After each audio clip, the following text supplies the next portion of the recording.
On May 2, 1952, a brand new jet airliner simply fell apart over the Mediterranean, and no one understood why. The Havilland Comet wasn't just another airplane. It was the world's first commercial jet airliner, and it had transformed flying from a luxury curiosity into something approaching routine.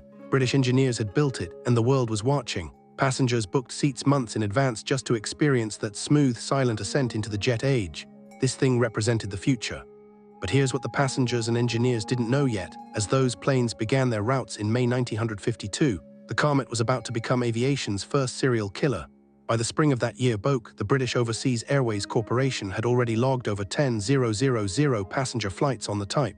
Everything seemed fine. The reviews were glowing. Then on May 2nd, Flight 781 took off from Rome heading toward London with 35 people aboard.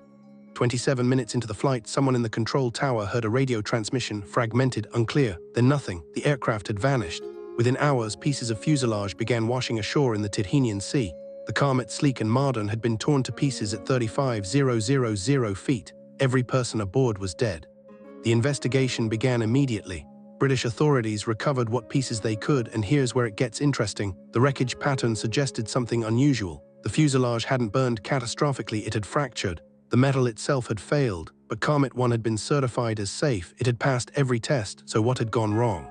The authorities grounded the Comet fleet temporarily, but not for long. BOAC and de Havilland pushed back. One crash could be mechanical failure, they argued, could be pilot error, could be anything. Within weeks, the Comets were flying again. The flying public wanted them, airlines wanted the prestige, and so the machine went back to work.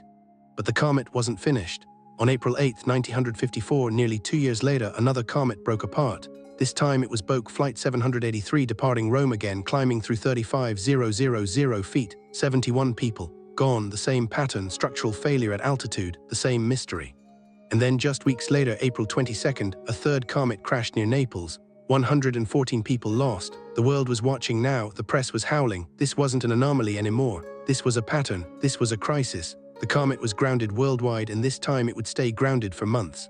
Now came the forensic work that would reshape aviation forever. Engineers from de Havilland, the RAF, and the British government assembled at Farnborough. They had wreckage from 3 crashes, they had questions that demanded answers, and they had something else. The wreckage from Flight 783 included the tail section, which had been recovered from the sea. That tail section was about to tell them everything. The investigators placed the tail section in a water tank and pressurized it, simulating the stresses of flight. What they discovered was stunning. The aluminum fuselage had developed tiny cracks around the window frames. Those cracks grew under pressure, and once they started, they propagated, spreading through the metal like a spider web until the entire structure simply gave way. But why the window frames? This is where the design flaw becomes clear. The Comet had square windows, large, pressurized portholes that gave passengers that thrilling view of the jet age. Those square corners created stress concentrations. Every pressurization cycle, climb, descent, climb again, put enormous strain on the metal at those corners. The metal fatigued. Eventually it failed. The fix was elegant: replace the square windows with oval ones, distribute the stress more evenly, reinforce the fuselage at critical points. These weren't minor tweaks, they were fundamental design corrections born from 3 catastrophes and 224 lives lost. De Havilland rebuilt the fleet, and the Comet eventually returned to service, but it would never recover its reputation. What makes this story matter beyond the tragedy is what it forced the aviation industry to confront.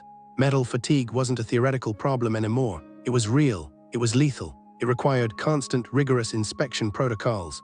The Comet crashes became the foundation for modern aircraft certification standards that are still in place today.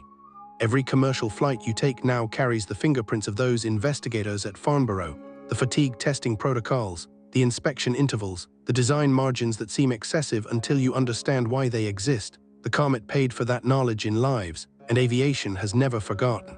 This museum exhibit right here, this piece of Comet fuselage with the oval window retrofit, it's not just salvage.